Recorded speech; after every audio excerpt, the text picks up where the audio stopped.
माधव कुंज बिहारी गोपीजन वल्लभ गिरिवरधारी।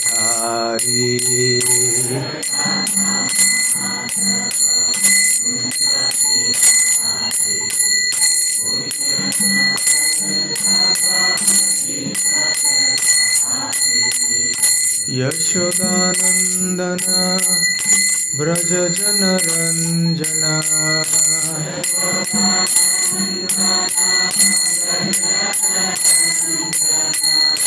यशोदानंदन ब्रज जन रंजना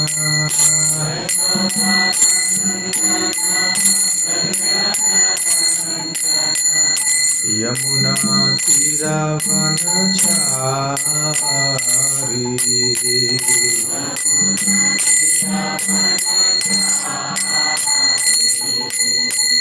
यमुना तीरावनचारी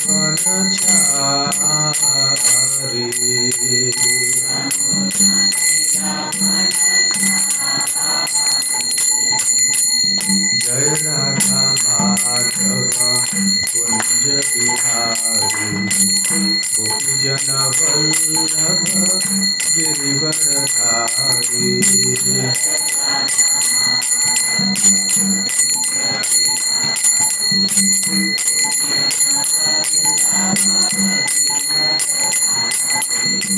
जय Radha Madhav Kunj Bihari गोपीजन Vallabh Girivardhari.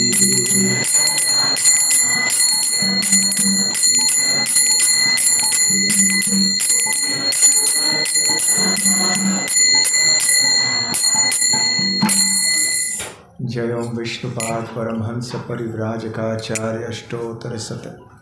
His Divine Grace अभय चरणारविंद भक्ति वेदांत स्वामी श्रील प्रभुपाद की जय। अनंत कोटि वैष्णव वृंद की जय। श्री गोपाष्टमी महोत्सव की जय। श्री वृंदावन धाम की जय। श्री राधा गोकुलानंद की जय। श्रील प्रभुपाद की जय। निताय गौर प्रेमानंदे समवेत भक्त वृंद की जय। समवेत भक्त वृंद की जय। समवेत भक्त वृंद की जय। श्री श्री गुरु गौरांग की जय। हरे कृष्णा हरे कृष्णा हरे बोल हरे कृष्णा हरे कृष्णा। Turn mode.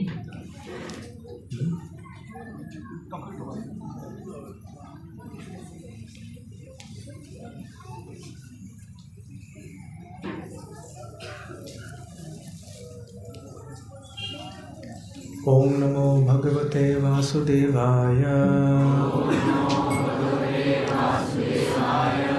ओम नमो भगवते वासुदेवाय। ओम नमो भगवते वासुदेवाय। नारायणं नमस्कृत्य नरं चैव नरोत्तमं देवीं सरस्वतीं व्यासं ततो जयमुदीरयेत्। नष्टप्रायेषु भद्रेषु नित्यं भागवत सेवया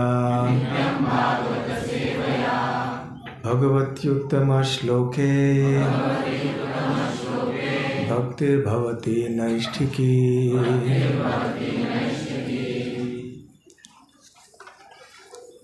ग्रंथराज श्रीमद् भागवतम 10वां स्कंद 15वां अध्याय श्लोक संख्या 1। श्री शुक उवाच ततः च पौगंड वयः श्रितौ व्रजे बभूवतुः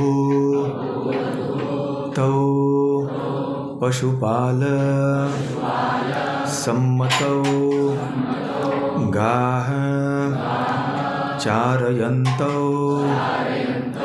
सखिभिः समं पदैः वृन्दावनं पुण्यम् अतीव चक्रतुः।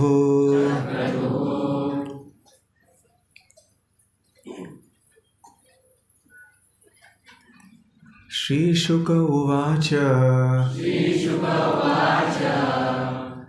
ततश्च पौगण्डवयः श्रितो व्रजे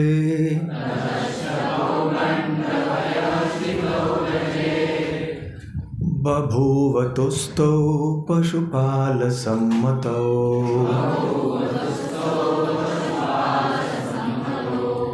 गाश्चारयन्तौ सखिभिः समं पदैर्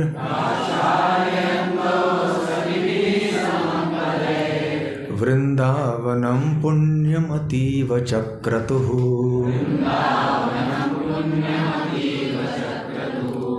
श्रीशुक उवाच ततश्च पौगण्डवयः श्रितौ व्रजे बभूवतुस्तौ पशुपालसम्मतौ गाश्चारयन्तौ सखिभिः समं पदैः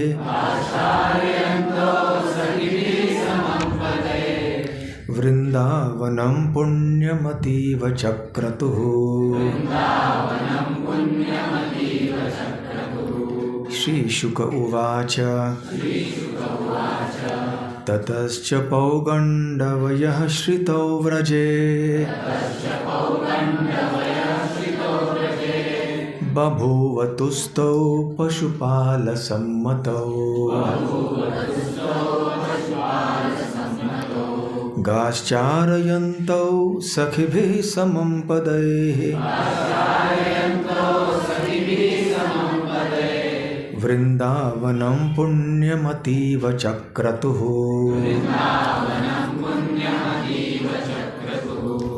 तीन प्रभु जी, तीन माता जी।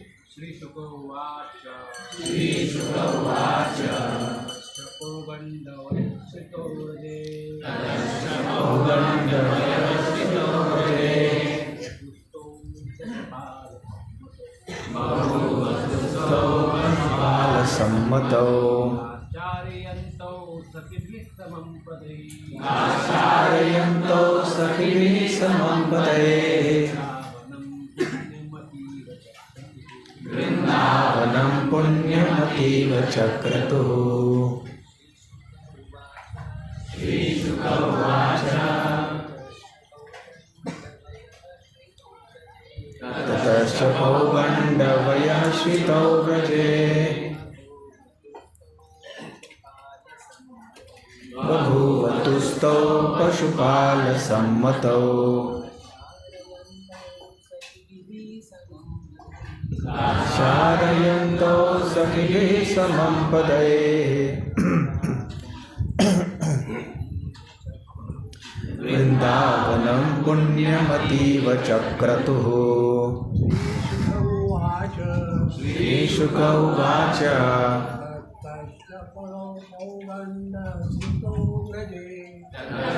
पौगण्डवयः श्रितौ व्रजे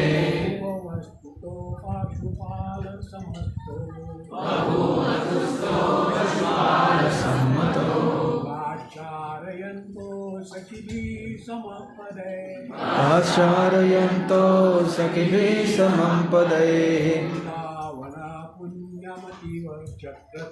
वृन्दावनं पुण्यमतीव चक्रतुः। शुक उवाच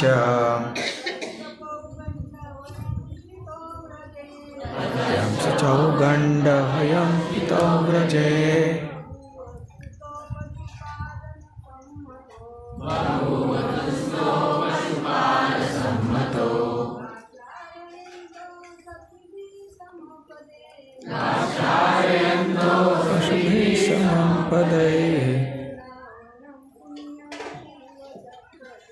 वृन्दावनं पुण्यमतीव चक्रतुः।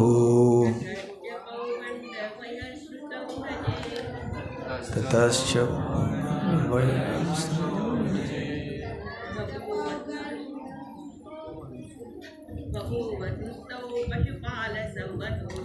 बभूवतुस्तौ पशुपालसम्मतौ चारयन्तौ सखिभिः समं पदैः वृन्दावनं पुण्यमतीव चक्रतुः। श्रीशुक उवाच च पौगण्डवयः श्रितौ व्रजे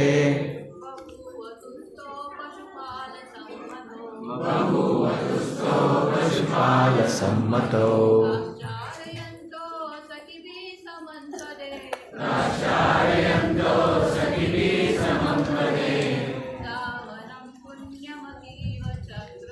वृन्दावनं पुण्यमतीव चक्रतुः। श्री शुक उवाच श्री शुकदेव गोस्वामी ने कहा, ततः तब च तथा पौगंडवयः पौगंड अवस्था 6 से 10 वर्ष तक श्रितो प्राप्त करके व्रजे वृंदावन में बभूवतुः बन गए। तो दोनों राम तथा कृष्ण पशुपाल ग्वालों के रूप में सम्मतौ नियुक्त गाह गौएं चारयन्तौ चराते हुए सखिभिः समम अपने मित्रों के साथ साथ पदैः पावों के चिन्हों से वृंदावनम श्री वृंदावन का श्री वृंदावन को पुण्यम पावन अतीव अत्यंत चक्रतुः उन्होंने बना दिया।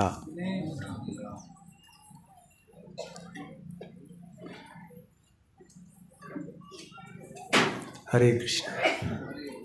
शुकदेव गोस्वामी ने कहा, वृंदावन में रहते हुए जब राम तथा कृष्ण ने पौगंड अवस्था 6 से 10 वर्ष प्राप्त कर ली तो ग्वालों ने उन्हें गौएं चराने के कार्य की अनुमति प्रदान कर दी। इस तरह अपने मित्रों के साथ इन दोनों बालकों ने वृंदावन को अपने चरण कमल के चिन्हों से अत्यंत पावन बना दिया।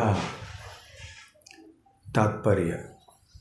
श्रील प्रभुपाद द्वारा भगवान कृष्ण अपने उन ग्वाल बाल मित्रों को प्रोत्साहित करना चाहते थे जिन्हें पहले अघासुर ने निगल लिया था और बाद में ब्रह्मा जी चुरा ले गए थे। भगवान ने तय किया कि वे उन्हें तालवन ले जाएंगे जहाँ स्वादिष्ट पके हुए बहुत से फल थे। चूँकि अब कृष्ण का आध्यात्मिक शरीर आयु तथा बल में कुछ बढ़ा हुआ दिखने लगा था, अतः नंद महाराज समेत वृंदावन के गुरुजनों ने कृष्ण को बछड़े चराने वाले से बढ़ाकर नियमित गोपालक के पद पर प्रोन्नत करने का निश्चय किया। अब कृष्ण प्रौढ़ गौओं, सांडों तथा बैलों की रखवाली किया करते थे। इसके पूर्व नंद महाराज स्नेहवश कृष्ण को नन्हा जानकर तथा गाय बैलों की रखवाली करने में अक्षम मानते थे। पद्म पुराण के कार्तिक महात्म्य अनुभाग में कहा गया है, शुक्लाष्टमी कार्तिकतु स्मृता गोपाष्टमी बुधैहि तद्दिनात् वासुदेवो भूत गोपः पूर्वं तु वत्सपः। विद्वान लोग कार्तिक मास की शुक्लाष्टमी को गोपाष्टमी के नाम से जानते हैं। उसी दिन से भगवान वासुदेव गौओं की सेवा करने लगे, जबकि उसके पूर्व वे बछड़े चराते थे। पदैक शब्द से सूचित होता है कि भगवान कृष्ण ने पृथ्वी को अपने चरण कमलों से पवित्र बनाया। वे न तो जूता पहनते थे, न कोई अन्य पदत्राण, अपितु वे नंगे पांव जंगल में घूमते थे, जिससे वृंदावन की बालाओं को महान चिंता रहती थी कि उनके कोमल चरण कमलों को कहीं चोट न लग जाए। अनुवाद दोहराइए। शुकदेव गोस्वामी ने कहा, वृंदावन में रहते हुए जब राम तथा कृष्ण ने पौगंड अवस्था 6 से 10 वर्ष प्राप्त कर ली, तो ग्वालों ने उन्हें गौवे चराने के कार्य की अनुमति प्रदान कर दी। इस तरह मित्रों के साथ इन दोनों बालकों ने वृंदावन को अपने चरण कमलों के चिन्हों से अत्यंत पावन बना दिया। ओम अज्ञानतिमिरान्धस्य ज्ञानाञ्जनशलाकया चक्षुरोन्मीलितं येन तस्मै श्रीगुरवे नमः। श्रीचैतन्यमनोभीष्टं स्थापितं येन भूतले स्वयं रूप कदा मह्यं ददाति स्वपदान्तिकं। वन्देऽहं श्रीगुरुः श्रीयुतपदकमलं श्रीगुरून् वैष्णवांश्च श्रीरूपं साग्रजातं सहगण रघुनाथान्वितं तं सजीवं साद्वैतं सावधूतं परिजनसहितं कृष्णचैतन्यदेवं श्रीराधाकृष्णपादां सहगण ललिता श्रीविशाखान्वितांश्च। नमो ओं विष्णुपादाय कृष्णप्रेष्ठाय भूतले श्रीमते भक्तिवेदान्तस्वामिन्निति नामिने। नमस्ते सारस्वते देवे गौरवाणी प्रचारिणे निर्विशेष शून्यवादी पाश्चात्यदेशतारिणे। वाञ्छाकल्पतरुभ्यश्च कृपा सिन्धुभ्य एव च पतितानां पावनेभ्यो वैष्णवेभ्यो नमो नमः। जय श्री कृष्ण चैतन्य प्रभु नित्यानंद श्री अद्वैत गदाधर शिवासादि गौर भक्त वृंद। हरे कृष्ण कृष्ण कृष्ण हरे हरे, हरे राम राम राम हरे हरे। हरे कृष्णा। गोपाष्टमी के इस पावन और आनंदमय महोत्सव में श्री नंदग्राम गौशाला में आप सबका हार्दिक स्वागत है। आप सब जगह जगह से यहाँ पर आए हैं। थोड़े यहाँ ओलमनी गांव से, तो थोड़े आमटे गांव से, थोड़े गोकुल धाम से आए हैं, थोड़े खानापुर से आए हैं और आसपास के गांव से आए हैं। अनेक भक्त बेलगाम से आए हैं, काफ़ी दूर चल के, गाड़ी में बैठ के, बसों में बैठ के, और विशेष रूप से बेंगलुरु से भी 20 भक्त आए हैं यहाँ पर। तो विशेष करके बेंगलुरु के भक्तों को धन्यवाद देंगे आने के लिए, जोर से हरि बोल कह के। तो आप में से कितने भक्त बेंगलुरु से आए हैं, हाथ ऊपर कीजिए।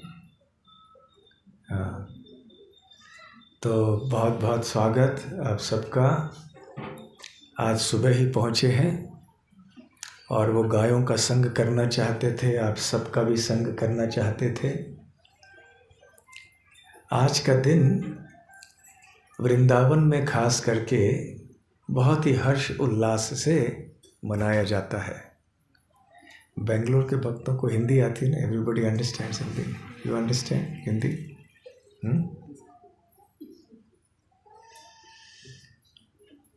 बड़े आनंद से धूमधाम से मनाते हैं।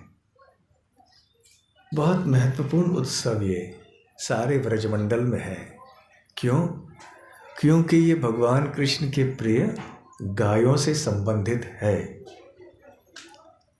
जब भी हम कृष्ण कहते हैं या कृष्ण के बारे में सोचते हैं, अवश्य अनेक और अन्य शब्द मन में आते हैं, जैसे कि गोपी, वृंदावन, गोवर्धन और उनमें से गाय। क्योंकि जितने भी हमने ये अन्य शब्द कहे, ये नाम कहे, वो सदैव श्री कृष्ण के साथ में ही रहते हैं। आप कभी भी वृंदावन को श्री कृष्ण से अलग नहीं कर सकते, न गोपियों को, न माता यशोदा और नंद महाराज को। उसी तरह से भगवान कृष्ण और गायों को हम अलग नहीं कर सकते। भगवान श्री कृष्ण के लिए गाय इतने प्रिय हैं कि उन्होंने गोपालन अपना पेशा बना लिया है, अपना व्यवसाय बना लिया है। जब कोई व्यक्ति किसी कार्य को विशेष रूप से चाहता है तो वो सोचता है मैं यही करना चाहता हूँ। जब किसी छात्र को पूछिए आप क्या करना चाहते हो आगे चल के, तो मुझे ये पेशा अच्छा लगता है, तो मैं डॉक्टर बनना चाहता हूँ, क्योंकि ये डॉक्टरी उसे बहुत अच्छी लगती है। तो उसी प्रकार से अलग अलग छात्रों के पसंद के अनुसार वो अपना अपना पेशा ढूंढ लेते हैं। तो भगवान श्री कृष्ण जब गोपालन का पेशा ढूंढ लिया तो हम समझ सकते हैं कि गाय कितने प्रिय होंगे श्री कृष्ण के लिए। भगवान श्री कृष्ण के अनेक नाम हैं जो गायों से संबंधित हैं, जैसे कि गोपाल, गोविंद, और श्री कृष्ण के निवास स्थान ऐसे अनेक हैं जो कि गाय से संबंधित हैं, जैसे कि गोकुल, गोलोक, गोवर्धन। श्री कृष्ण के और नाम भी हैं, गोपति, गौओं के स्वामी। इस प्रकार से भगवान श्री कृष्ण गायों से बहुत प्रेम करते हैं। और ध्यान रखिए, भगवान श्री कृष्ण वृंदावन में जितना संग गायों का करते हैं और गायों को देते हैं, उतना संग वो गोपियों को भी नहीं देते, नंद महाराज और नंद बाबा को भी नहीं, और माता यशोदा को भी नहीं देते हैं। क्यों? क्योंकि सुबह सुबह प्रातःकाल श्री कृष्ण निकल पड़ते हैं गांव से अपने ग्वाल बाल मित्रों के साथ, और गायों को चराने के लिए वन में प्रस्थान करते हैं। दिन भर वहाँ पर रहते हैं, गाय चरते हैं यहाँ वहाँ पर, कभी हरे भरे घास में चरते हैं, कभी विश्राम करते हैं, कभी यमुना का जल पीते हैं, झरनों का जल पीते हैं, और उधर कृष्ण अपने मित्रों के साथ क्रीड़ा कर रहे होते हैं।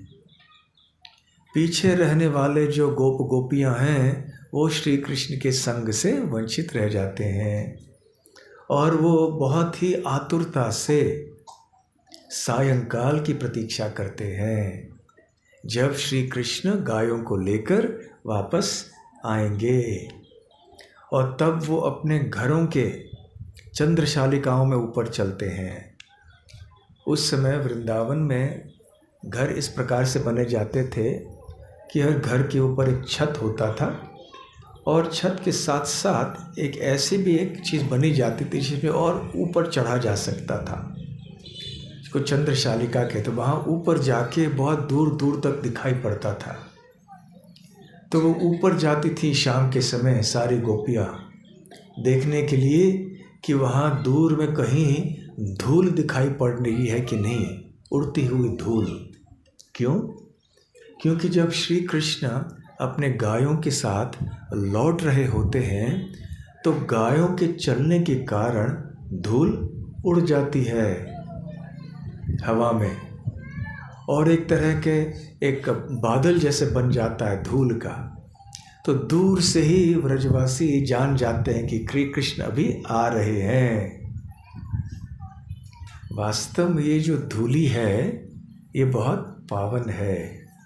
इसको गोधूली कहते हैं, गोरज।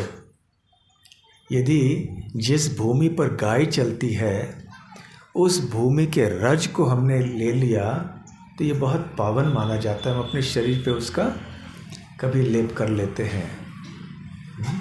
ये गाय इतनी पावन है और गोरज भी पावन है गाय के चरण कमलों के स्पर्श के कारण।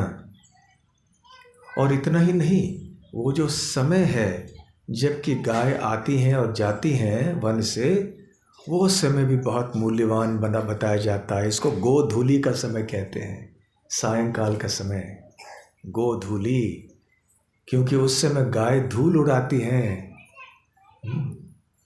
और इस प्रकार से श्री कृष्ण लौट के आते हैं अपने मित्रों के साथ, गायों के साथ, और बहुत प्रफुल्लित हो जाते हैं सारे ब्रजवासी, क्योंकि दिन भर श्री कृष्ण को न देखने के बाद अब शीघ्र ही थोड़े ही समय में श्री कृष्ण अब दिखाई पड़ेंगे। जैसे एक प्यासे व्यक्ति को जब कोई जल ला रहा होता है, दूर से देखता है जल आ रहा, उसके मन में कितना आनंद होता है, जल आ रहा है। या भूखे व्यक्ति को जब दिखाई पड़ता है या बताया जाता है कि भोजन अभी अभी आ रहा है, कितना आनंद होता है उसे। तो ठीक उसी प्रकार से वृंदावन के निवासी भूखे प्यासे रहते थे, भोजन से नहीं, जल से नहीं, परंतु कृष्ण के दर्शन से। इसलिए जब श्री कृष्ण के लौटने का समय आ जाता था तो बहुत ही आनंदित हो जाते थे सारे ब्रजवासी। तो श्री कृष्ण और गाय की लीलाएं इतनी मिली जुली हुई हैं कि यदि हम श्री कृष्ण के भक्त बनना चाहते हैं तो गो भक्त हुए बिना नहीं बन सकते। श्री कृष्ण की सेवा करनी है तो श्री कृष्ण के गायों की सेवा भी करनी होगी। यदि हमने गायों की सेवा कर ली, इस भावना से कर ली कि गाय श्री कृष्ण के कितने प्रिय हैं, तो अवश्य हम श्री कृष्ण के लिए भी प्रिय बन जाएंगे।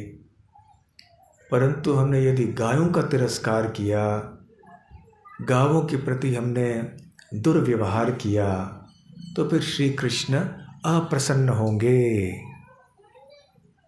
भगवत गीता में अर्थव्यवस्था का मूल श्री कृष्ण ने बतलाया है। कृषि गोरक्षा वाणिज्यम वैश्य कर्म स्वभावजम।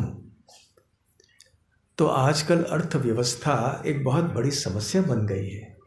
किसी को नौकरी नहीं है, किसी का व्यवसाय ठीक से नहीं चल रहा है, बाज़ार में मंदी तेज़ी होती रहती है, कभी उतार कभी चढ़ाव, स्थिरता नहीं रहती है।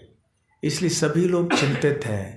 हर देश में बेरोजगारी है, समस्याएं बहुत सारी हैं। परंतु श्री कृष्ण ने अर्थव्यवस्था के बारे में स्पष्ट ज्ञान दिया है कि यदि हमारी अर्थव्यवस्था कृषि, गोरक्षा और वाणिज्य पर निर्भर है तो फिर सभी लोग, सारा समाज, सारी दुनिया समृद्ध हो जाएगी, ऐश्वर्यवान हो जाएगी, किसी भी चीज़ की आवश्यकता नहीं रहेगी। परंतु जब हम भगवान के बतलाए हुए अर्थव्यवस्था को छोड़कर एक किसी आधुनिक कृत्रिम अर्थव्यवस्था को चुनते हैं तो फिर असंतुलन निर्माण हो जाता है। और फिर जगह जगह से हम देखते हैं उसके ऊपर कोई प्राकृतिक आपत्ति आ जाती है या कष्ट आ जाता है, जैसे ये कोविड की बीमारी हो गई इत्यादि, तो कितना कष्ट होता है सबको। इसलिए भगवान श्री कृष्ण कहते हैं कि गायों की सेवा हमें करनी चाहिए, बड़े प्रेम से करनी चाहिए। और यद यद आचरति श्रेष्ठस्तत्तत् एवेतो रोजनः सयत् प्रमाणं कुरुते लोकस्तत् अनुवर्तते। तो भगवत गीता में भगवान श्री कृष्ण ने कहा है कि जैसे समाज में जो नेता वर्ग हैं वो जैसे कार्य करते हैं वो सारा समाज उनके पद चिन्हों में चलेगा। इसलिए भगवान श्री कृष्ण ने स्वयं अपने जीवन में सिखलाया है कि कैसे गायों की सेवा करनी चाहिए। भगवान श्री कृष्ण ने गायों को केवल एक दूध देने वाले यंत्र नहीं बनाया। आजकल गांव में भी, शहरों की बात तो दूर रखिए जहाँ पे लोगों ने गाय शायद देखे भी नहीं होंगे, परंतु गांव में रहने वाले लोग भी आजकल गाय को केवल दूध देने की एक यंत्र या मशीन मान के स्वीकार करते हैं और जितना हो सके दूध निकालते हैं। बछड़ों को पर्याप्त मात्रा में दूध नहीं देते हैं। तो जब श्रील प्रभुपाद जी कहते हैं कि हमें गाय की हत्या नहीं करनी चाहिए, ये गाय के प्रति क्रूर व्यवहार नहीं करना चाहिए, तो इसका अर्थ केवल ये नहीं है कि हमें गाय को मारना नहीं चाहिए जान से, वो तो है ही, परंतु गाय को पर्याप्त चरने के लिए स्थान देना चाहिए। गाय को दिन भर बांध के नहीं रखना चाहिए और मुख्यतः गाय को प्रेम से के साथ उनको व्यवहार करना चाहिए, मारना नहीं चाहिए। और बछड़ों को पेट भर के दूध पीने के लिए छोड़ देना चाहिए। यदि हम सारा दूध अपने लिए ले लेते हैं और केवल बछड़े को गाय के सामने दिखाते हैं ताकि गाय दूध देना शुरू करे और बछड़े को 2-4 बूंद दिल पिला देते हैं, फिर बछड़े को खींच लेते हैं और हम लोग दूध दोहन करके दूध ले लेते हैं, तो ये एक हिंसा है, बहुत बड़ी हिंसा है। ये बछड़े के प्रति हिंसा है और ये हिंसा हमारे लिए बहुत भारी पड़ जाएगी। भले 2 पैसे हमने ज़्यादा कमा लिए दूध लेके, परंतु वो दूध बछड़े के लिए था, हमने ले लिया। भगवान ने ऐसी व्यवस्था की है कि बछड़े के लिए पेट भर के दूध पीने के बाद भी मनुष्यों के लिए भी पर्याप्त दूध रह जाता है। तो हमें ज़्यादा लोभी नहीं होना चाहिए। हमें बछड़ों को भी पिलाने के लिए दूध देना, पीने के लिए दूध देना चाहिए, बचा हुआ दूध हमें लेना चाहिए। तो इस प्रकार से सभी लोग संतुष्ट रहेंगे।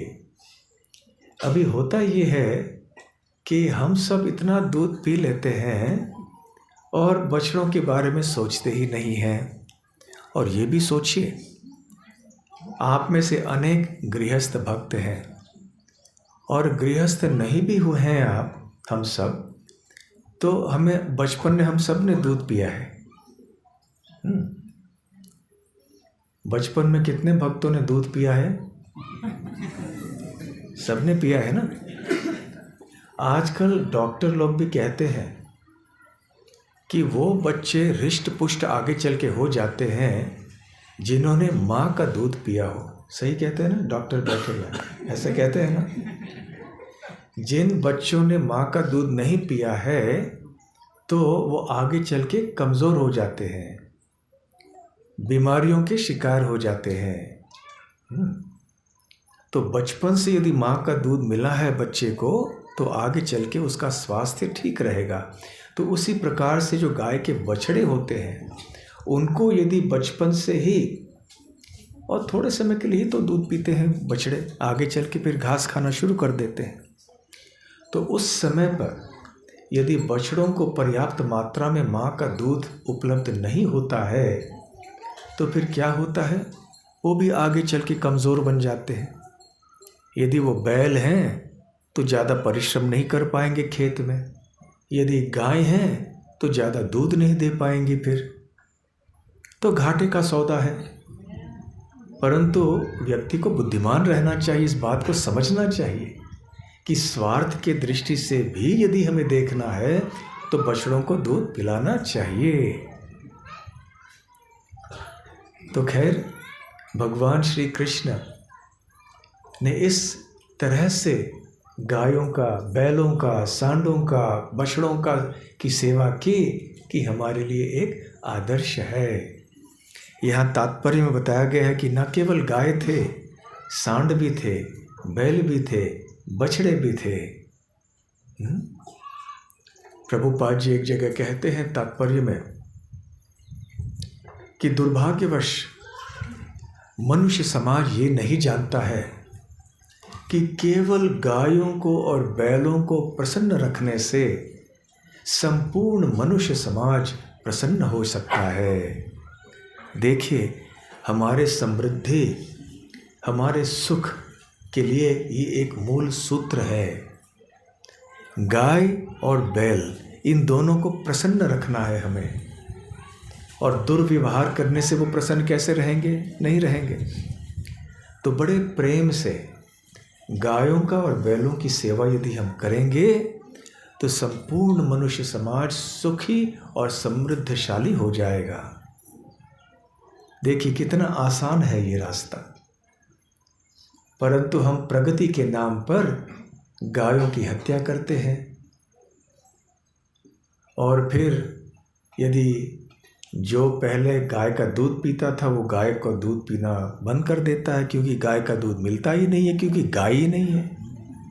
भैंस का दूध पीने लगते हैं क्योंकि चाय अच्छा बनता है उसमें। तो उसी प्रकार से लोगों की बुद्धि भी वैसे ही स्थूल होती जाती है। आध्यात्मिक जीवन के प्रति जो झुकाव है वो कम होते जाता है। प्रभुपाद जी कहते हैं कि गाय का दूध आदर्श सात्विक आहार है मनुष्यों के लिए। न केवल शरीर को हृष्ट पुष्ट बनाता है गाय का दूध, परंतु हमारे मस्तिष्क को भी शुद्ध करता है, सूक्ष्म करता है, ताकि व्यक्ति आध्यात्मिक विषयों के बारे में सोच सकता है। जो व्यक्ति राजसिक और तामसिक आहार खाता है, आध्यात्मिक विषयों के बारे में उसके लिए चिंतन मनन करना बहुत मुश्किल है। वैसे कई भागों में मसालेदार भोजन खाना लोग पसंद करते हैं, भले शाकाहारी भी क्यों न हो, भले कृष्ण प्रसाद भी क्यों न हो, लेकिन दबा के मिर्च मसाला डालना है। जब तक मुंह में आग नहीं आएगी तब तक पेट संतुष्ट नहीं होता है। परंतु वास्तव में ऐसे आग यहाँ हो रही है तो पेट में क्या हो रहा होगा? पेट में भी तो आग जल रही होगी ना। वैसे वैश्वानरो भूत्वा कहते, अहम वैश्वानरो भूत्वा, मैं जठरग्नि हूँ भगवान कहते हैं। भगवान अपने अग्नि रूप में भी हमारे पेट में निवास करते हैं और उनकी कृपा से ही हमारा भोजन का पचन होता है। परंतु बहुत ज़्यादा आग हो जाने से फिर समस्या हो जाती है, तरह तरह की बीमारियां हो जाती हैं। इसलिए प्रभुपाद जी कहते हैं आहार हमारा सात्विक होना चाहिए। यदि हम ज़्यादा मसालेदार मिर्ची वाले जो है भोजन को स्वीकार करेंगे तो हमारी मानसिकता भी बढ़ जाएगी, बिगड़ जाएगी, और भगवान के बारे में सोचने के बजाय हमारा ध्यान भौतिक चीज़ों में चला जाएगा। तो इसलिए भगवान श्री कृष्ण ने और श्रील प्रभुपाद जी ने भी हमें एक ऐसे जीवन शैली के बारे में ज्ञान दिया है जिसको स्वीकार करके हम शारीरिक दृष्टि से, मानसिक दृष्टि से, आर्थिक दृष्टि से, बौद्धिक दृष्टि से और आध्यात्मिक दृष्टि से बहुत ही समृद्ध, सुखी और सफल जीवन जी सकते हैं। तो इसलिए गोपाष्टमी, गोवर्धन पूजा जैसे महोत्सव हमारे लिए बहुत महत्वपूर्ण है, क्योंकि हमें गाय का स्मरण होता है। अन्य समय जब हम दूध पीते हैं तो दूध पीते हैं, गाय का स्मरण उतना नहीं होता है।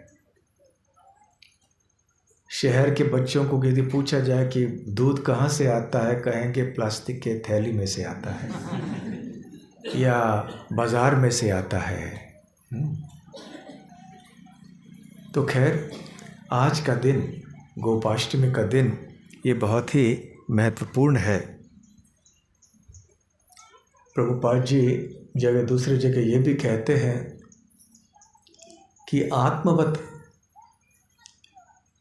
हम जैसे अपने आप को जानते हैं, हम सोचते हैं कि दूसरे लोग हमारे साथ व्यवहार करें, वैसे ही हमें दूसरों के साथ व्यवहार करना चाहिए। आत्मवत् सर्वभूतेषु यह पश्यति स पंडितः। तो जो पंडित व्यक्ति है वो अन्यों के साथ ऐसे व्यवहार करता है जैसे कि वो चाहता है कि अन्य लोग उनके साथ व्यवहार करें। तो प्रभुपाद जी एक प्रवचन में प्रश्न पूछते हैं, यदि आपको मारने कोई व्यक्ति आए, आपकी हत्या करने के लिए आए, तो क्या आप प्रसन्न होंगे? बिल्कुल नहीं होंगे, आप अपनी रक्षा करेंगे। तो जैसे आप चाहते हैं कि आपके प्रति कोई हमला न करे, आपको मारने का प्रयास को कोई न करे, उसी तरह से हमें भी अन्यों को नहीं मारना चाहिए। हम पशुओं को क्यों मारते हैं? पशुओं को मार के खाते क्यों हैं? आत्मवत् सर्वभूतेषु। तो जैसे अपने साथ हम चाहते हैं व्यवहार, वैसे अन्यों के साथ भी करना चाहिए।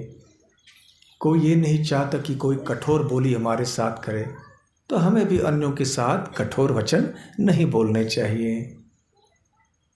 तो प्रभुपाद जी आगे कहते हैं, यदि किसी को मांस खाना ही खाना है, बस वो इतना आसक्त है मांसाहार से, तो ठीक है, फिर ऐसे पशुओं को खाओ जो निम्न श्रेणी के माने जाते हैं, परंतु गाय की हत्या हरगिज नहीं करना किसी भी परिस्थिति में।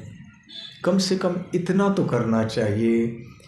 परंतु प्रभुपाद जी कहते हैं, बड़े दुख की बात है कि आजकल बड़े बड़े सरकार भी ऐसे कत्ल खाने खोल देते हैं जिसमें गायों की, बैलों की हत्या होती है। आपको जानकर शायद आश्चर्य होगा कि भारत में गाय का मांस बाहर भेजा जाता है बहुत बड़े पैमाने पर, शायद सारे विश्व में सबसे 1 नंबर में है। गाय के मांस को बेचने का जो व्यवसाय है, देश के बाहर बेचते हैं, देश के अंदर भी बहुत कुछ चलता है। भारत नंबर 1 है। कितनी बड़ी विडंबना है, कितने बड़े दुख की बात है। तो ऐसे उत्सवों में हमें याद रखना चाहिए कि श्री कृष्ण कितने दुखी होंगे, और जब श्री कृष्ण अप्रसन्न होंगे तो अपनी कृपा नहीं देंगे, तो फिर मनुष्य समाज में कुछ कल्याणकारी काम कैसे हो सकता है? मनुष्य का कल्याण नहीं हो सकता है। गोपाष्टमी, गोवर्धन पूजा के दिन हमने गो पूजा की थी, आपको याद होगा। और गोपाष्टमी का महोत्सव ये श्री कृष्ण के दूसरे दीक्षा का महोत्सव है, परंतु ये आध्यात्मिक दीक्षा नहीं है, ये अपने व्यवसाय की दीक्षा है, अपने पेशे की दीक्षा है। वैसे तो दीक्षा भगवान श्री कृष्ण की मथुरा में जाके हुई। मथुरा में जाके फिर उनको वहाँ भेजा गया गुरु के पास। अवंती चले गए, उज्जैन, और वहाँ पे रह के सांदीपनि मुनि के आश्रम में उन्होंने बहुत कुछ सीख लिया।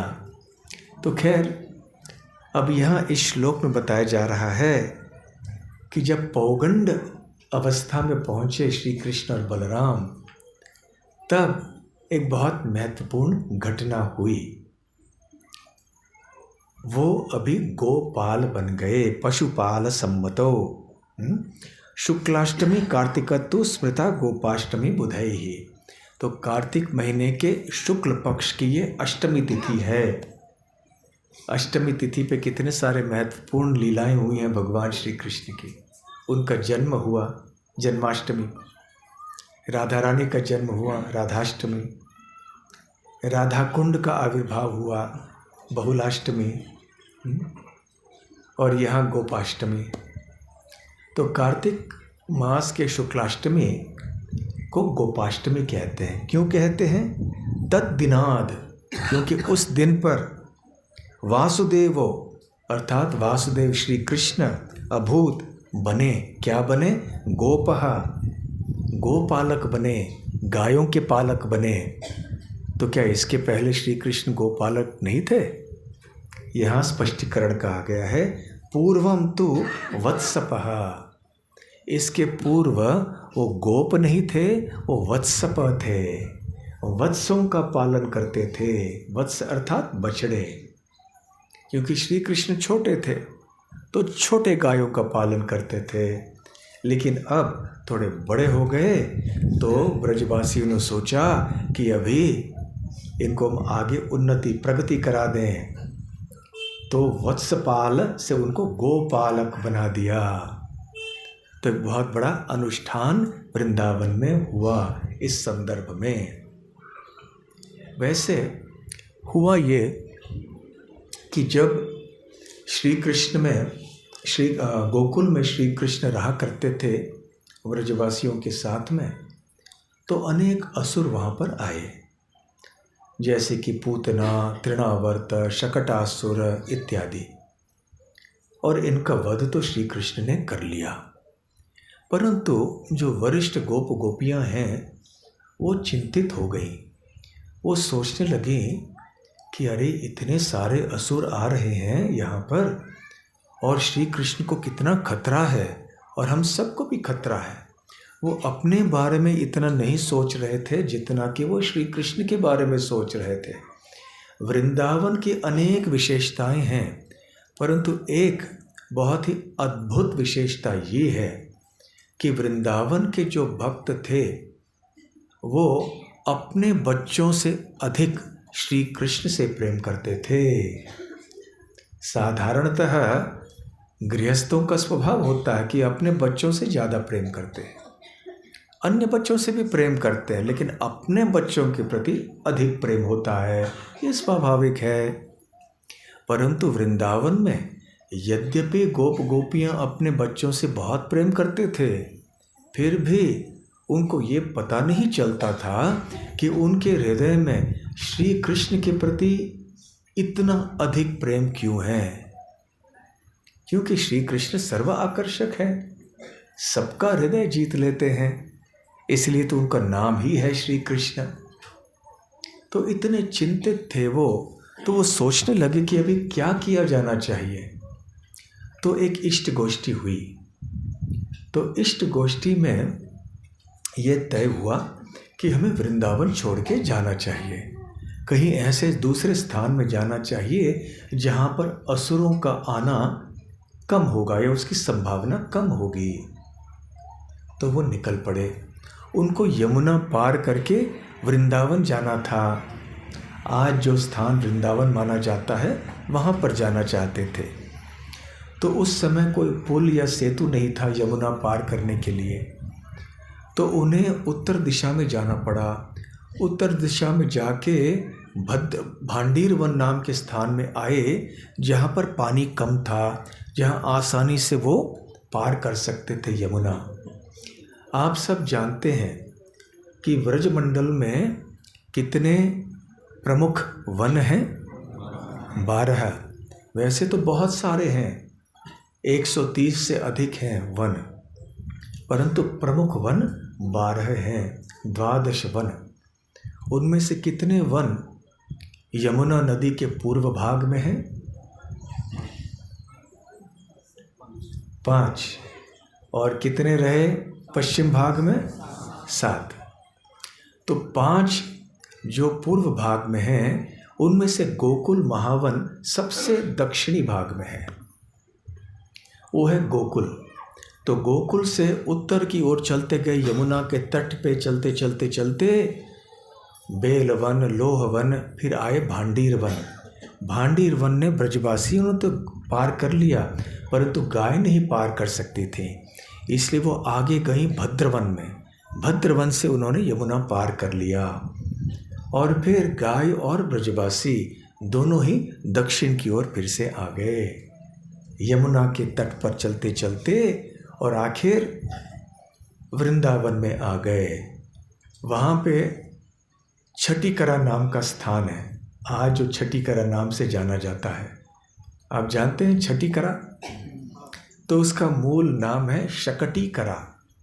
शकट अर्थात जो गाड़ी है, बैलगाड़ी, उसको शकट कहते हैं। तो वहाँ पर आए और बसे। तो उन्होंने क्या किया?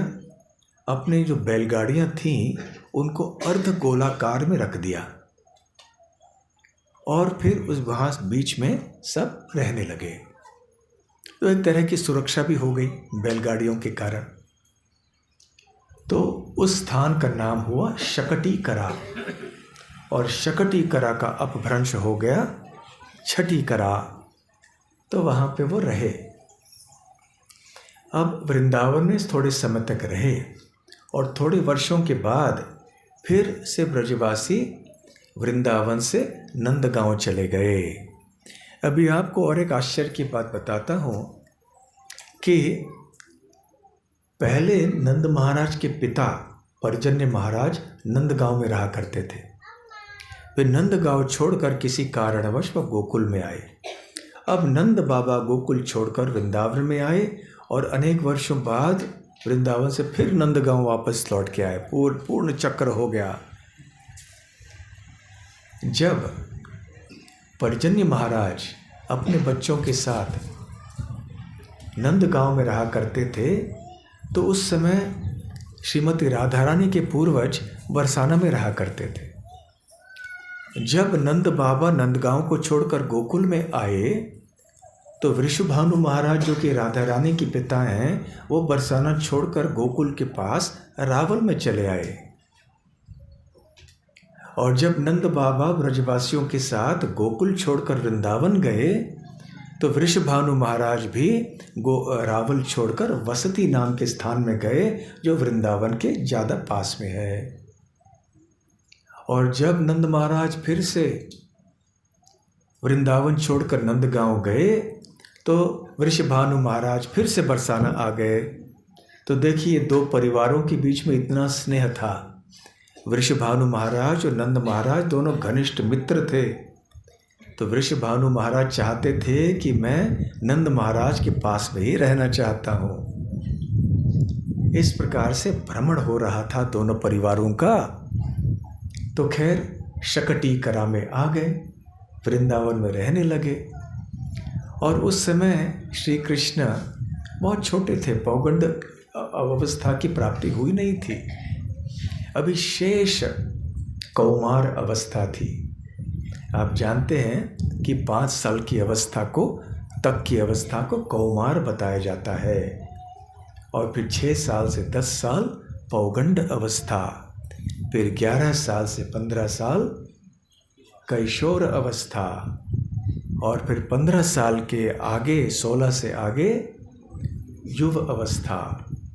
तो ऐसे आयु का विभाजन होता है वैदिक सभ्यता में।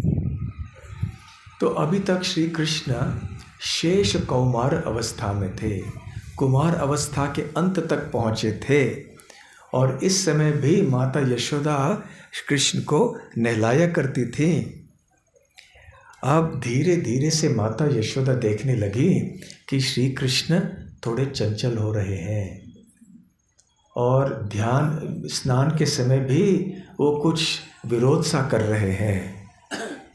वो उनको उतना सुविधाजनक नहीं लग रहा है कि माता यशोदा उनको स्नान करा लें।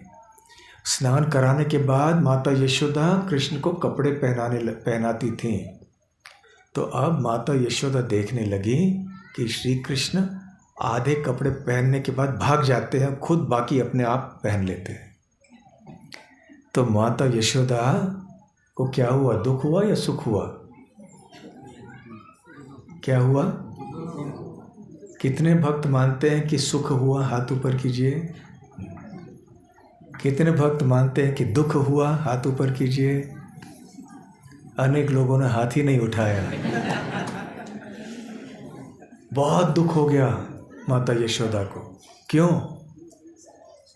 देखिए, आप सब जानते हैं, आप में से खास करके जो गृहस्थ भक्त हैं जानते हैं, और आप में से जो ब्रह्मचारी बने हम सब भी और भी अच्छी तरह से जानते हैं इस बात को कि जब बच्चे छोटे होते हैं तब वो समय बहुत अच्छा होता है, क्योंकि बच्चे हमारे वश में रहते हैं, माता पिता के वश में रहते हैं और ज़्यादा लाड प्यार कर सकते हैं। बच्चे माता पिता की बात सुनते हैं। लेकिन जैसे जैसे आयु बढ़ती रहती है वैसे वैसे बच्चे स्वतंत्र होने लगते हैं। उनके अपने अपने विचार होते हैं। और बड़े होकर कई बच्चे ऐसे भी हो जाते हैं कि वो इस्कॉन मंदिर में जाके ब्रह्मचारी बन जाते हैं। ऐसे भी हो जाता है। तो जो वात्सल्य रस का आस्वादन करने का समय है वो है कुमार अवस्था।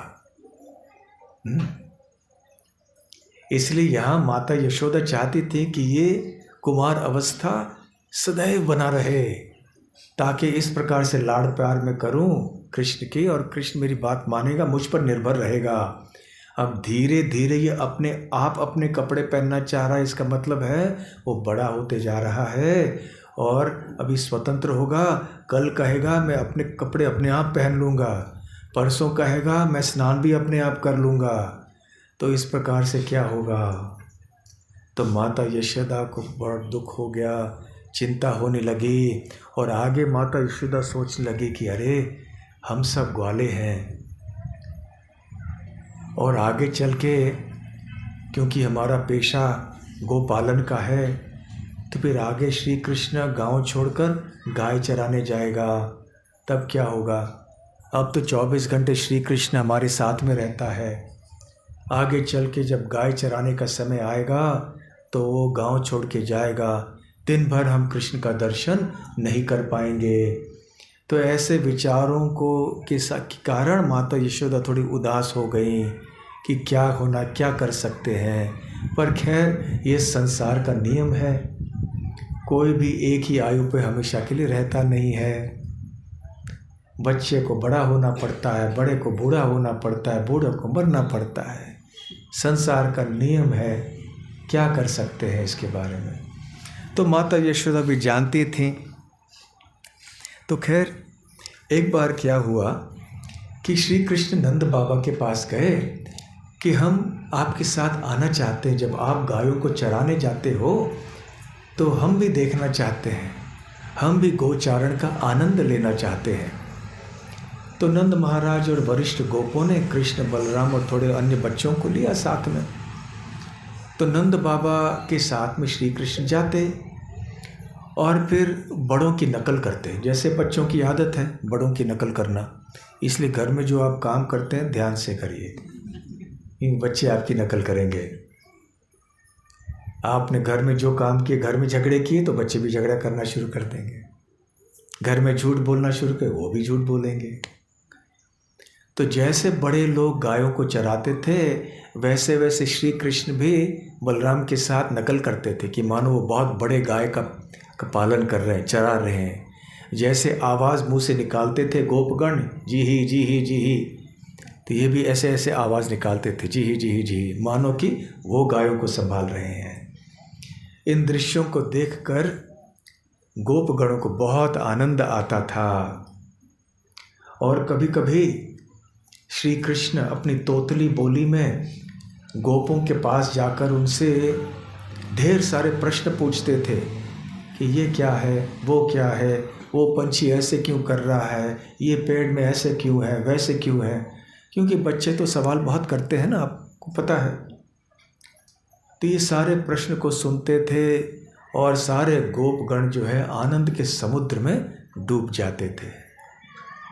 तो एक बार माता यशोदा को पता चल गया कि ये ऐसे हो रहा है, तो माता यशोदा ने सख्त मना कर दिया, आप कैसे ले जा सकते हैं उनको, यदि कुछ हो गया, इतने छोटे बच्चे हैं, वहाँ पे जंगल में इतने खतरे हैं, और कुछ हो गया तो कान्हा को, नहीं नहीं कुछ नहीं होगा, हम सब हैं ना, अरे आप सब हो ठीक है, लेकिन जंगली जानवर ये सब आ सकते हैं, नहीं नहीं आइंदा आपको कभी आप नहीं ले जा सकते। तो उधर श्री कृष्ण बड़े उदास हो गए। थोड़े दिन ऐसे बीत गए, फिर से गए नंद बाबा के पास रोते हुए, हमें ले जाइए।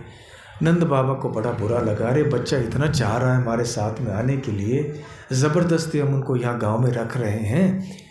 तो फिर से गए नंद बाबा घबरा कर माता यशोदा के पास, अरे देखो कृष्ण और बलराम बहुत ही आग्रह कर रहे हैं कि हमें ले जाओ साथ में, हम ले जाएं क्या। तो माता यशोदा ने केवल एक शब्द में उत्तर दिया, क्या कहा? नहीं। नहीं ले जा सकते। तो बस नंद महाराज की बोलती बंद हो गई। अब क्या इससे आगे बताया जाए, घर में शांति रखना है ना। तो सबको पता होना चाहिए कब ज़्यादा बोलना है, कब उत्तर देना है, नहीं देना है। तो खैर ऐसे समय थोड़ा बीत गया।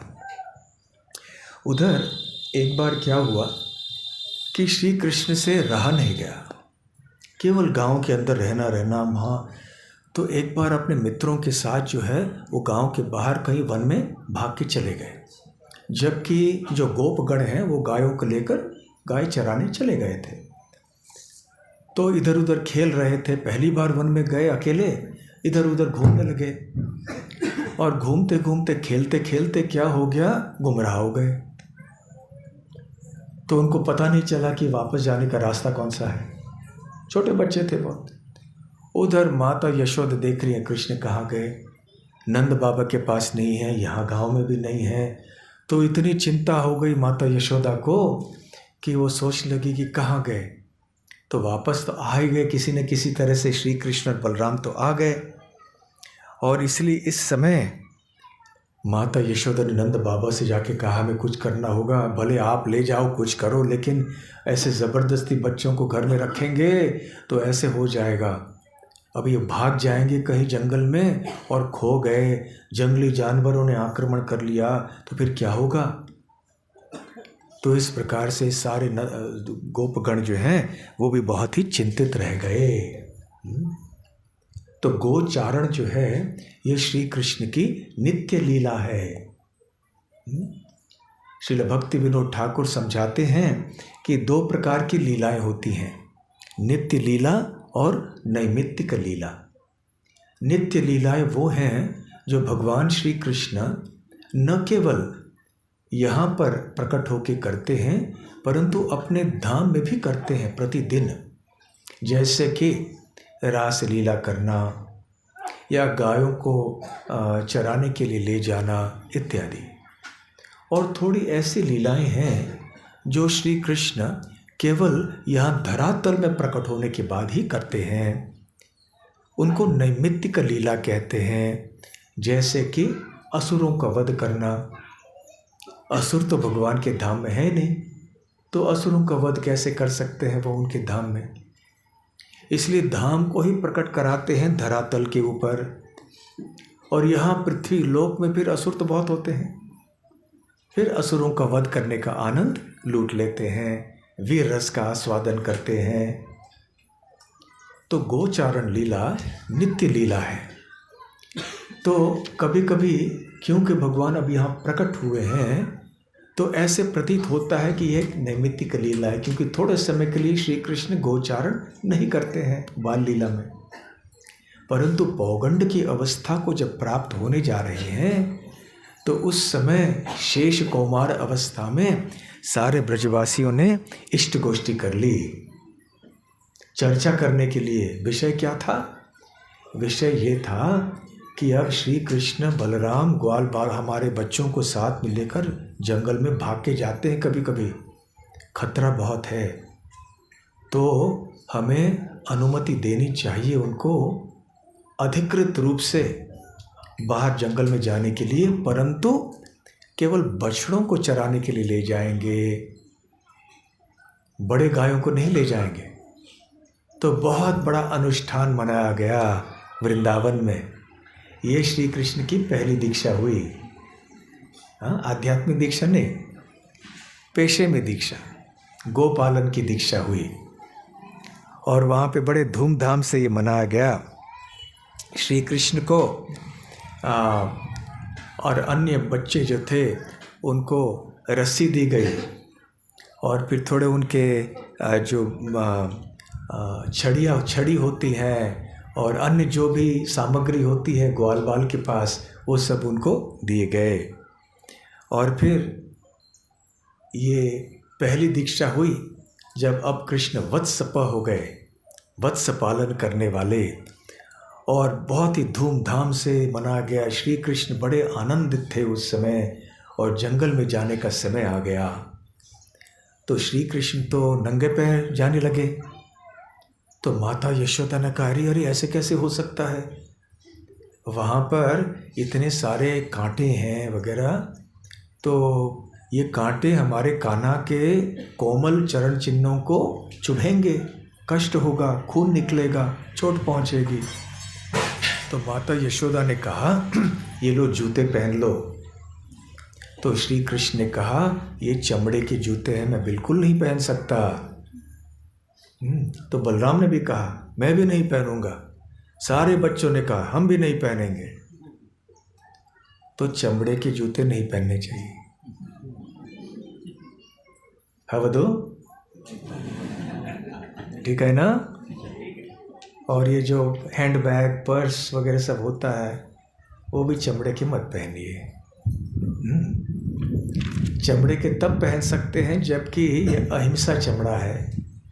जबकि जब गाय की मृत्यु होती है तब उसके शरीर से चमड़ा निकाला जाता है। तो प्रभुपाद जी कहते हैं वैदिक काल में ऐसे लोग हुआ करते थे, परंतु गाय की हत्या करके फिर उसका चमड़ा निकालना ये बहुत बड़ा पाप है। वैसे भक्त लोग मरे हुए गाय के चमड़े को भी इस्तेमाल करना पसंद नहीं करते, क्योंकि कुछ लगता है कैसे करेंगे। तो खैर फिर माता यशोदा ने कहा ठीक है, दूसरे कोई चप्पल या पदत्राण में दे दूँ पहनने के लिए, पादुकाएं दे दूँ। तो श्री कृष्ण ने कहा कि ठीक है, परंतु आपको जो हमारे बछड़े हैं ना उनको भी, उनके पैरों में भी आपको कोई जूते चप्पल पहनाने चाहिए। तो माता यशोदा ने सोचा कि अरे ये कैसे हो सकता है, इतने सारे बछड़े हैं, इतने सारे गाय हैं, और हमारे तो 2-2 पैर होते, उनके तो 4-4 हैं। अब इतने सारे चप्पल जूते वगैरह उनको देने पड़े तो क्या होगा, कहाँ से इतने सारे जूते ले आएंगे हम। फिर माता यशोदा मान गई। उधर पृथ्वी माता जो है वो बहुत प्रसन्न हो गई। वो सोचने लगी कि अरे वाह मेरा जीवन धन्य हो गया। क्यों धन्य हो गया? अभी श्री कृष्ण के चरण कमल जो हैं ये मुझ पर पड़ेंगे। श्री कृष्ण वहाँ भ्रमण करेंगे वन में और मेरा जीवन धन्य हो जाएगा। पदौ वृंदावनम पुण्यमतीव चक्रतुः। यहाँ पे है ना, पदैहि वृंदावनम पुण्यम अतीव चक्रतुः। तो भगवान श्री कृष्ण ने वृंदावन धाम को और भी पावन बना दिया अपने चरण कमलों के चिन्हों से। तो पृथ्वी माता बहुत प्रसन्न हो गई, परंतु वो सोचने लगी जैसे माता यशोदा सोच रही थी कि कांटों का क्या होगा। तो फिर जितने भी बछड़े थे और गाय थे उन्होंने मिलकर जाकर सारे जो कांटे थे उनको चूर चूर बना दिया। और चूर बनाने के बाद जो है वो इतनी सूक्ष्म धूली बन गई जैसे रेती या बालू होती है, उसमें चलने में कोई कठिनाई नहीं होती। तो इस प्रकार से जब श्री कृष्ण वत्सों को, बछड़ों को चराने के लिए निकल गए तो बड़े आनंद से चले। बच्चों को भी और बछड़ों को भी कोई कष्ट नहीं हुआ। इस प्रकार से सारे बच्चे वहाँ निकल पड़े और गाय बछड़े जो हैं वो यहाँ वहाँ चरते थे। बछड़ों को भी आदत नहीं थी अपनी माँ को छोड़ के अलग से चरने की, तो कभी कभी वो भी थोड़ा चंचल हो जाती थी, विचलित हो जाती थी। तब जीव गोस्वामी कहते हैं श्री कृष्ण भी उनके पास जाके उनका आलिंगन करते थे और एक बछड़े के पास जाके श्री कृष्ण ने खुजली खुजाना शुरू कर दिया, क्योंकि गायों को खुजली बहुत होती है। हमें भी होती है ना, हम देखते नहीं हैं। आप ये देखिए जब कोविड के समय पहले बताया गया कि आपका हाथ मुंह पे मत डालिए, कितना कष्ट हुआ लोगों को। एक बार मुझे याद है उस समय कंप्यूटर पे ही प्रवचन चलता था, सब लोग अपने अपने घरों में थे। तो मैं एक प्रवचन दे रहा था, कभी कभी हो जाती छोटी सी खुजली आ जाती है, हम लोग ऐसे न जानते हुए भी ऐसे ऐसे कर लेते हैं। तो मैंने 1-2 बार ऐसे किया होगा। तो वहाँ जो एक भक्त थे उन्होंने वो अपना ये करके कहा महाराज ऐसे मत कीजिए, ऐसे मत कीजिए। तो हम लोगों के खुजलियाँ बहुत होती हैं, पर हम इतना ध्यान नहीं देते हैं। कभी ऐसे यहाँ खुजली होती, कभी यहाँ होती, कभी यहाँ होती, कभी यहाँ होती, हम कर लेते हैं ऐसे, बस पता भी नहीं चलता कि खुजली इतनी हो रही है। तो गायों के लिए भी होती है। बंदरों को आपने देखा होगा कैसे खुजाते हैं अपने आप को, तो गाय भी ऐसे करती हैं। ऐसे मैंने एक जगह पढ़ा, एक वैज्ञानिक ने कहा कि गाय जो है कुल मिलाकर दिन में 20 मिनट केवल अपने शरीर को खुजाने में लगाती है। एक साथ 20 मिनट नहीं, दिन भर में कभी कुछ कर लिया, कभी कुछ, कभी कुछ, तो कुल मिलाकर 20 मिनट। तो एक बछड़े को खुजली हो रही थी, तो श्री कृष्ण जाके बछड़े को खुजाने लगा। और श्री कृष्ण चरण, क्या आपने माँ की याद बहुत आ रही है? ठीक है, कोई बात नहीं, मैं हूँ तुम्हारे साथ। इस तरह की बातें श्री कृष्ण बछड़ों के साथ में करते थे, ऐसे जीव गोस्वामी कहते हैं। और फिर 1 घंटा हो गया, तो बच्चे तो बहुत खाते हैं ना, समय समय पर खाते हैं, पचन शक्ति अच्छी होती है। तो फिर गांव से अनेक गोपियां आईं बच्चों का भोजन लेके, प्रसाद साथ में लेके। तो वहाँ बैठ के फिर सारे बच्चों ने भोजन लेना शुरू कर दिया। और इस प्रकार से थोड़ा समय बीत गया। अब श्री कृष्ण का शरीर, उनका दिव्य सच्चिदानंद शरीर और बड़ा होता गया। और धीरे धीरे से अभी वो अपने माता यशोदा के पास जाके स्नान नहीं करते थे। तो माता यशोदा को पूरी तरह से मना कर दिया कि मैं स्नान अकेला कर लूँगा और अपने आप ही कपड़े पहन लूँगा, आप मेरे पास में नहीं आना। अब श्री कृष्ण को शर्म आने लगी थी अपनी माँ के सामने निर्वस्त्र जाने के लिए। तो अभी क्या, नहीं मत आओ, मैं स्नान कर रहा हूँ, मैं कपड़े पहन रहा हूँ, मत आना अंदर।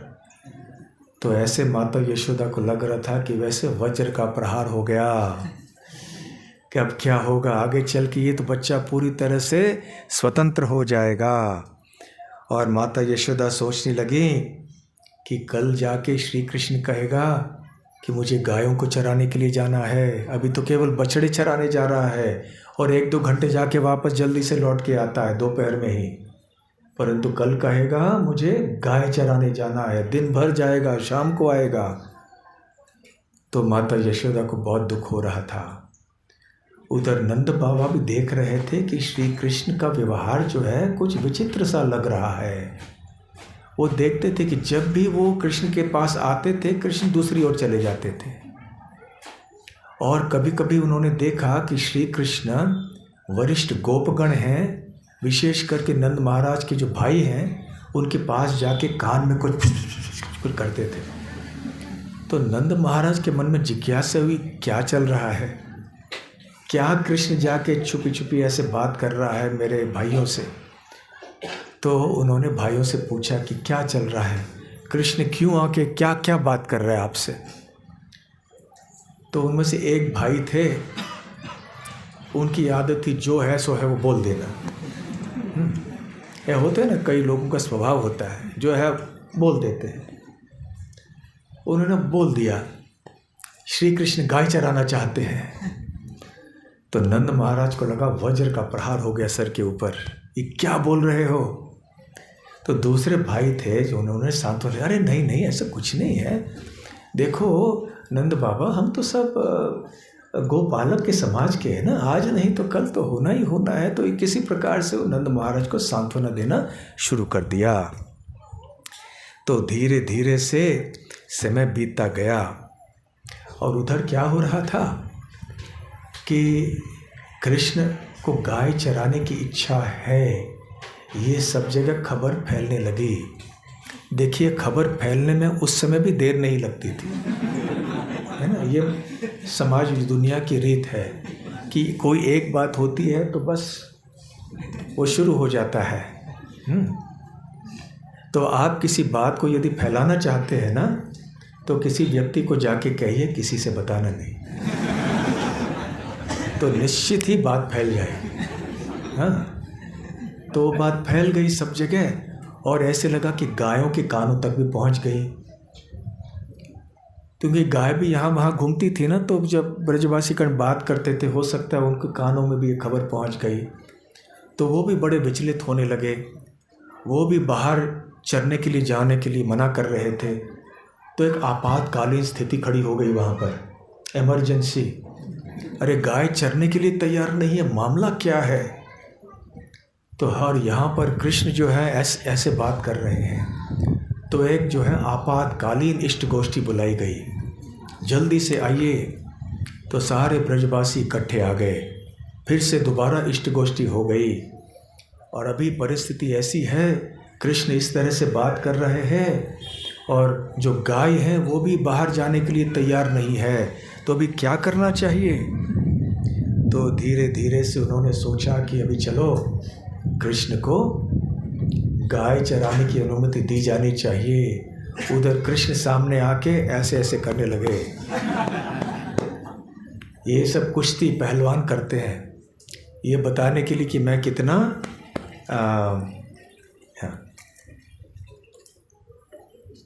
कि मैं कितना बलवान हूँ। दूसरे पहलवान को डराने के लिए वो ऐसे करते हैं। तो श्री कृष्ण भी खड़े हो गए सबके सामने, बड़ों के सामने ऐसे ऐसे करते थे कि मैं भी पहलवान हूँ, मैं बड़े गायों का भी देखभाल कर सकता हूँ, डरना नहीं, मैं सक्षम हूँ पूरी तरह से। तो सारे ब्रजवासियों ने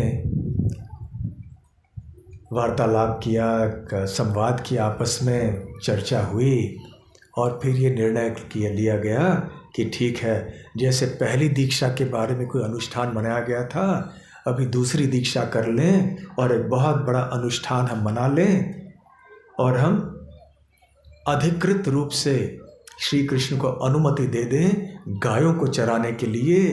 पहले तो वो बछड़े चलाए करते थे, वो वत्सप थे, अभी उनको गोप बनने का अधिकार, ये वो पदवी हम प्रदान कर दें। तो 3 दिन लगे तैयारी करने के लिए। सब जगह सारे ब्रजमंडल में जाके सुनो सुनो खबर फैलाई गई। जैसे वो आते हैं ना, सुबह गाड़ी आती है ना, वो अलग काम के लिए आती है, वो अलग बात है, परंतु यहाँ खबर सुनाने के लिए आए। आओ आओ, अभी देखो 3 दिन में बहुत बड़ा उत्सव होने वाला है। श्री कृष्ण बलराम और ये सारे बच्चे बड़े गायों को लेकर जाने वाले हैं, तो उत्सव मनाया जाएगा। तो सारे वृंदावन में खुशियाँ मनाने गई। और उसके बाद ब्राह्मणों ने मंत्रों का उच्चारण करना शुरू किया, यज्ञ आदि संपन्न करना शुरू कर दिया, गोपियाँ गीत गाने लगीं और उन्होंने बच्चों को भी बहुत अच्छे वस्त्र वगैरह पहनाए, आभूषण पहनाए, संगीत में वाद्य बज रहे थे। एक बहुत ही उत्सव का वातावरण वहाँ पे वृंदावन में हो गया। और उधर भगवान कृष्ण आए, जितने भी ब्राह्मण पुरोहित आदि थे उनके चरण कमलों में उन्होंने नमस्कार किया, दंडवत प्रणाम किया। और जितने भी बुजुर्ग थे, वरिष्ठ थे, उन सबको भी प्रणाम किया। और धीरे धीरे से फिर जब समय आ गया अनुष्ठान का, तो नंद महाराज ने गोचारण की छड़ी दे दी। वो छड़ी साधारण छड़ी नहीं थी, रत्नों से अलंकृत थी वो छड़ी। और साथ साथ और जितने भी अन्य और सामग्री होते हैं वो भी प्रदान कर दी उनको। जैसे संन्यास लेते समय छड़ी दी जाती है ना, दंड दिया जाता है, या पहली दीक्षा के समय माला दिए जाते हैं, तो वैसे गोचारण की छड़ी दी गई। फिर माता यशोदा आई। माता यशोदा ने कृष्ण के संरक्षण के लिए तिलक आदि लगाया श्री कृष्ण के ऊपर। और फिर सारे गोप गोपियों ने हृदय से आशीर्वाद प्रदान किया बच्चों को। और माता यशोदा ने बलराम को बुलाया और कहा, बलराम देखो, जब भी तुम लोग जाओगे जंगल में, तुम हमेशा श्री कृष्ण के सामने रहोगे, और सुबल देखो तुम श्री कृष्ण के सीधे पीछे रहोगे। सुदामा तुम दाहिने ओर, श्रीदामा तुम बाएं ओर, और तुम सारे बच्चे जो हो तुम ऐसे गोलाकार बना के घेर के ले जाओगे कृष्ण को सुरक्षित रखोगे। इस तरह से तुम लोग सब चलोगे। तो ऐसे माता यशोदा ने आदेश दिए। फिर गायों को ले जाने का समय हुआ। ये आज के दिन हुआ, ये सब गोपाष्टमी के दिन। और जिही जिही जिही करके श्री कृष्ण ने बुलाया गायों को। सारे गाय दौड़कर आ गए, छलांग मारते मारते आ गए, क्योंकि बहुत आतुर थे कि हम श्री कृष्ण के साथ में जाना चाहते हैं चरने के लिए। लेकिन जब आ गए तो आगे नहीं चल रहे, बस कृष्ण के पास आके खड़े हो गए। श्री कृष्ण का जाओ आगे जाओ, तो आगे हिलने के लिए तैयार नहीं। तो क्या मामला है? तब श्री कृष्ण समझ गए कि वो कृष्ण के पीछे पीछे से जाना चाहते हैं, क्योंकि सदैव कृष्ण को देखते देखते जाना चाहते हैं। जितने ब्रजवासी गोप गोपियाँ आतुर थीं कृष्ण का दर्शन करने के लिए, उतनी ही आतुर गाय भी थीं। तो श्री कृष्ण समझ गए, फिर वो आगे चले गए और उनके पीछे पीछे सारे गाय आए। उधर श्री कृष्ण बांसुरी बजाते हुए चले गए, सारे ग्वाल बाल अपने अपने वाद्य बजाते हुए चले गए। और सब लोग, सारे ग्वाल बाल जो थे वो भी इतने आनंद में थे, झूम रहे थे। कोई नाच रहे हैं, कूद रहे हैं, गीत गा रहे हैं, और ऐसे उछल कूदते हुए गाय भी और कृष्ण और बलराम और ग्वाल बाल भी ऐसे वन की ओर प्रस्थान करने लगे।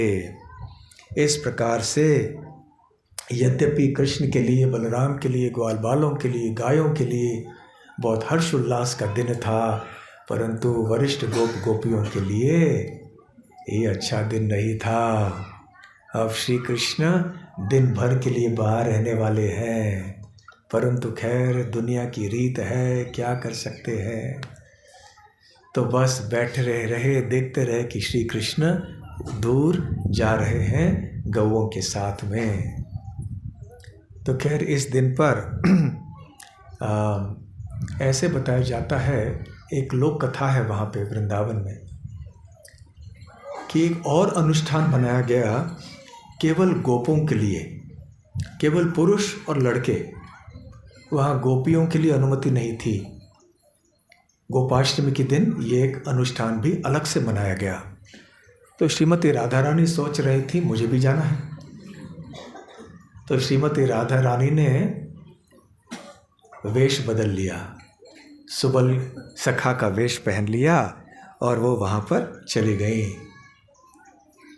और उन्होंने ये दर्शन किया। इसलिए हमारे मंदिरों में इस दिन पर श्रीमती राधा रानी को एक ग्वाल बाल का वेश पहनाया जाता है। तो ये बहुत बड़ा उत्सव वृंदावन में होता है और हमारे सारे मंदिरों में भी।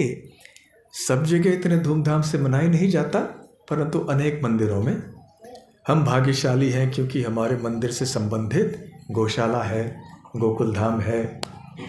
तो इसलिए हम यहाँ आकर गाँवों के बीच में रह के ये गोपाष्टमी मना पाते हैं। श्री गोपाष्टमी महोत्सव की जय, श्री नंदग्राम गौशाला की जय, श्री गौ माता की जय, गौर प्रेमानंदे। तो आप सब से निवेदन है कि समय समय पर आप सब यहाँ पर नंदग्राम गौशाला में भी आइए, यहाँ पर गायों का दर्शन कीजिए।